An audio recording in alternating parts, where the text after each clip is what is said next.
நம்ம எல்லாரோட லைஃப்லையும் ஒரு நார்சிசிஸ்டிக் பர்சனாலிட்டி, ஒரு டாக்ஸிக் பர்சன், இல்லை ரொம்ப செல்ஃப் அப்சஸ்டாக இருக்கக்கூடிய ஒரு செல்ஃபிஷ் பர்சன் இருப்பாங்க. And most of the times அவங்க அன்அவாய்டபிள் பவர்ஃபுல் பர்சன்ஸாக நம்ம லைஃப்பில் இருந்துட்டு இருப்பாங்க. அவங்கள ஹேண்டில் பண்ணுறது கஷ்டம். நம்மளோட மன அமைதியை எப்படி பாதுகாத்துக்கலாம், அதுக்கான ஒரு மெத்தட் தான் கிரே ராக் மெத்தட். காலகாலமாக நமக்கு தெரிஞ்ச ஒரு சொல்யூஷன் தான்.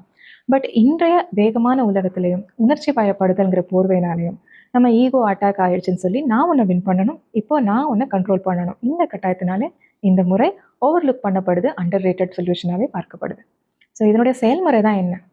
கிணத்துல போட்ட கல் மாதிரி எதிர்வினை இல்லாதவர்களா, உணர்ச்சியற்றவர்களா, ஒரு போரிங் பர்சனாக நடந்து கொள்வது தான் இதனுடைய செயல்முறை. அப்போ நான் அடங்கி போன மாதிரி ஆகாதான்னு உங்களுக்கு தோணலாம்.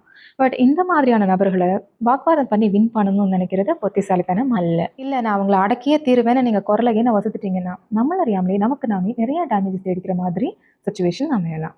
ஒரு டாக்ஸிக் பர்சன் அப்படின்னு சொன்னாலே அவங்களோட கேரக்டரிஸ்டிக்ஸ் மாற்றி பேசுறது, பொய் சொல்கிறது, பழி சொல்கிறது, இல்லாததை இட்டுக்கட்டி சொல்கிறது, மட்டம் தட்டுறது, வஞ்ச புகழ்ச்சி, இந்த மாதிரி நிறைய சொல்லிக்கிட்டே போகலாம். ஸோ இவங்களோட பல்ஸே உங்கள் ரியாக்ஷனில் தான், இவங்க வாழ்கிறதே உங்கள் உணர்ச்சிகளில் தான். இதுக்கான ஸ்பேஸை குறைக்கிறது தான் கிரே ராக் மெத்தட். கிட்டத்தட்ட எரியறதை பிடுங்கி கொதிக்கிறத அடக்கிற ஒரு உத்தி grey rock method. Grey rock method எந்த மாதிரி சுச்சுவேஷன்ஸில் ஹெல்ப் பண்ணும்?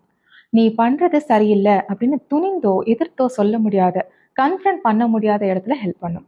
மரியாதை நிமித்தம் உங்களோட பவுண்டரிஸை நீங்கள் க்ராஸ் பண்ணக்கூடாதுன்னு நினைக்கிற இடத்துல இந்த மெத்தட் ஹெல்ப் பண்ணும். But on a long run இது தீர்வல்ல.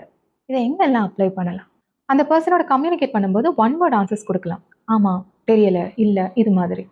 அதை விட்டுட்டு அவங்க தான் நினச்சிக்க போகிறாங்கன்னு சொல்லி நம்ம நிறைய இடத்துல விளக்கம் சொல்லிட்டு இருப்போம். விளக்கங்களை தவிர்க்கவும். அடுத்ததாக அவங்களுக்கு கண்டென்ட் கிடைக்கிற மாதிரி எந்த ஒரு விஷயத்தையும் நீங்கள் வெளிப்படுத்த வேணாம். உங்களோட உணர்ச்சிகளை வெளிப்படுத்த வேணாம்.